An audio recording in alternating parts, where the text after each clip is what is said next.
Hello everyone and welcome back to the channel. Today I'm going to do an update video on Basic Attention Token, hence the hoodie. For those who are new here, these are follow-up videos that I do to touch on a project and see what they've been up to since the last time that I covered them.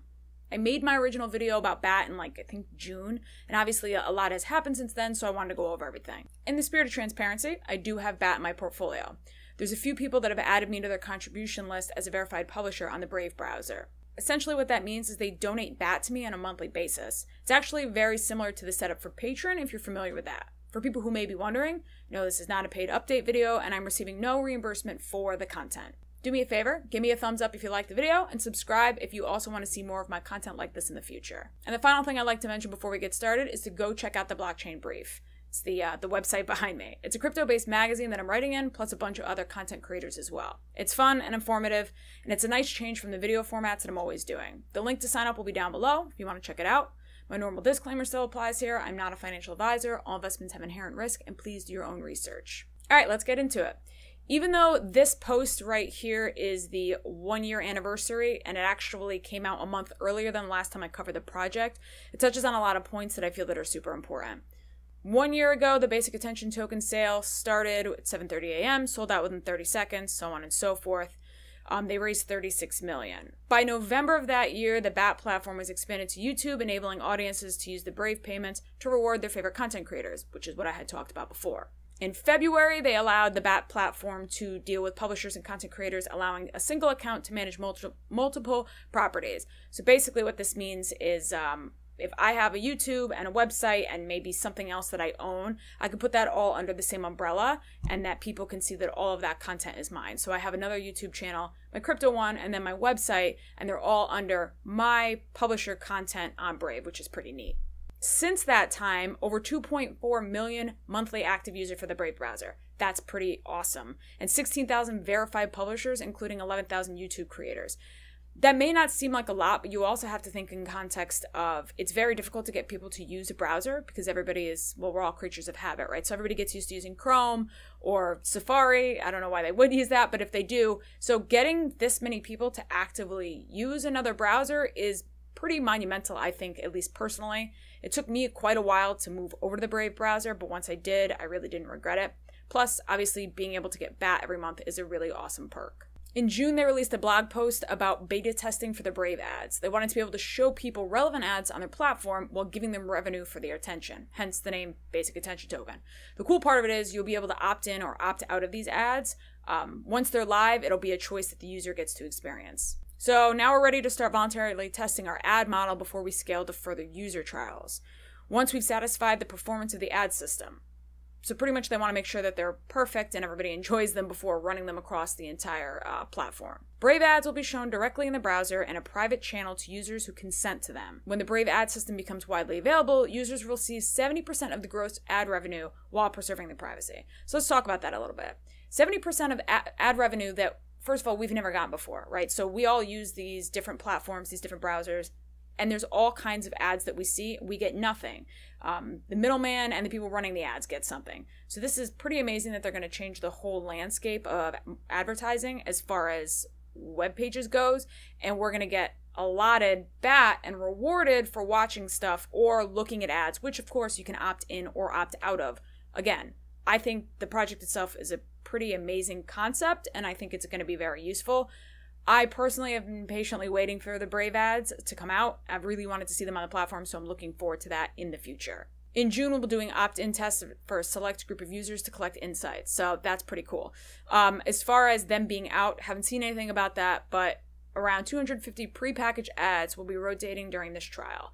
So I would imagine if it's been out since June that we'll likely start maybe seeing or hearing talks of it coming in a non-beta form. Then in July, they posted another blog that highlighted the fact that their app was listed in the top 10 across a few different countries in the App Store. To be honest, I feel like this is a really remarkable accomplishment. I think the sheer amount of people who browse the App Store looking for alternatives to the things that they're already using is a large number of people. And seeing something on the top 10 is automatically going to legitimize the project without anyone even knowing anything about it beforehand. So it says here, Brave also reached the top 10 category in the free communications app for its Android users in the Google Play Store in the United States, as well as 20 countries across Europe, Asia, and the Americas. Yeah, so I mean, number 8 in the US, number 7 in Canada, number 8 in France, number 4 in Portugal. That's huge. We have all these people who aren't involved in crypto now just seeing the app, just getting accustomed to the name, and maybe they did some Googling to figure out what it was. You never know the kind of conversion rate that must get, but again, seeing it on the App Store, which the average person views as safe, is going to legitimize the platform and the project. Next, the Brave browser teamed up with Civic, which is an identity verification platform. It's crypto-based. Civic is the global identity leader, and Brave, an innovative privacy browser combined with blockchain-based digital advertising platform, will collaborate and provide Civic's identity verification services to Brave's verified publishers. So what I'm gathering is they're going to use Civic's identity verification platform as the KYC to enable publishers to safely and securely verify their identities and receive back contributions without sharing any data. So if I signed up as a verified publisher and I didn't want to put in any personal information, I could go through Civic. I actually have the app on my phone already for Civic, but I can use that to sign up as a verified publisher, get verified, receive my BAT, and there doesn't have to be any information or any middleman, any worry that anything's going to get lost or stolen maybe. And even though this is obviously a privacy browser, it's still important to know that if you're inputting information to it, at some point there may be concern for something going out in the open or people having access to it. So adding Civic and adding that to the KYC is just going to be another step in security. And unless you've been living under a rock, you definitely heard about BAT getting listed on Coinbase. My thoughts on this are positive, minus the Coinbase price bump. I say this because I really like the project, which I think everybody knows at this point. And I know Coinbase is one of the first places that newcomers are going to go to get involved in crypto. And because of that, I'm happy that BAT is going to be one of the first projects they're presented with, something that maybe they get used to seeing and they see as less intimidating because it's validated for being on Coinbase. So starting today, Coinbase supports the basic attention token, coinbase.com, blah, blah, blah.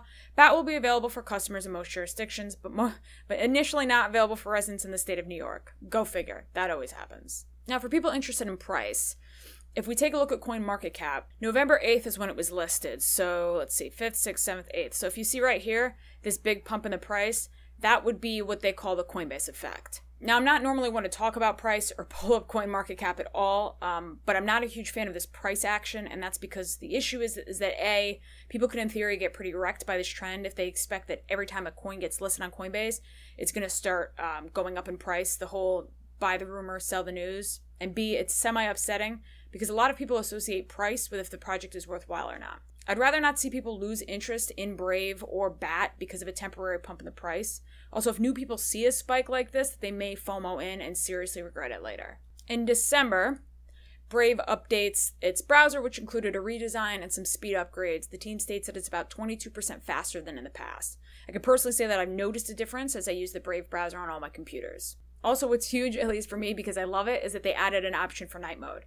Night mode is an option on any app, on anything I'm using it. So this was a change that, although small, meant a lot to me. So it says here, speed.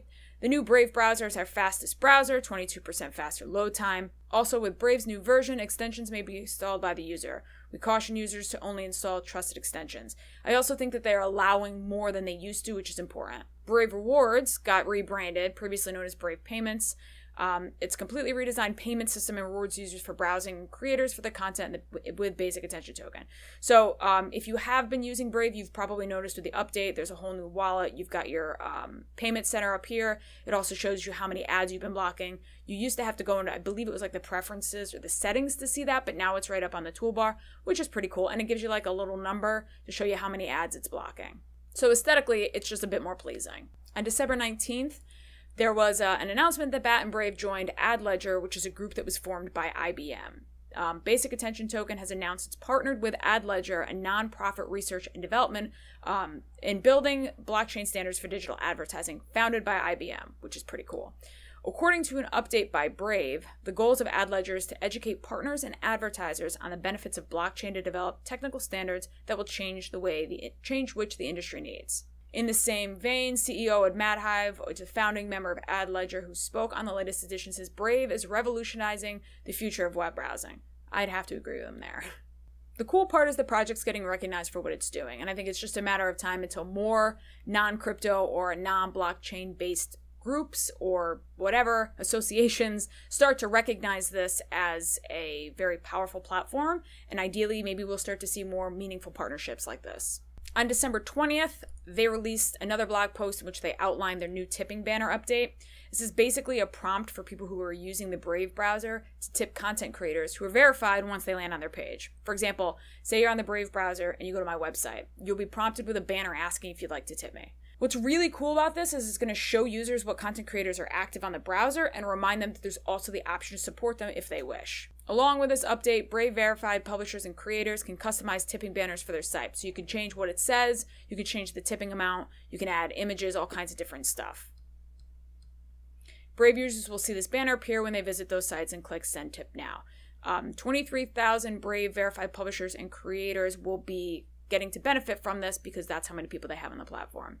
However, this actually caused some issues. On December, I think it was 21st, there was some major controversy on Twitter about this guy, Tom Scott, pretty much saying that he didn't give Brave permission to add him to the browser. There was a picture of him and he was kind of freaking out that maybe people were tipping him and he wasn't receiving it and that the Brave team was taking it or something like that. So it was this large misunderstanding that eventually got settled. There's a big difference between sending someone money and setting up a donation page for untold members of people without their knowledge.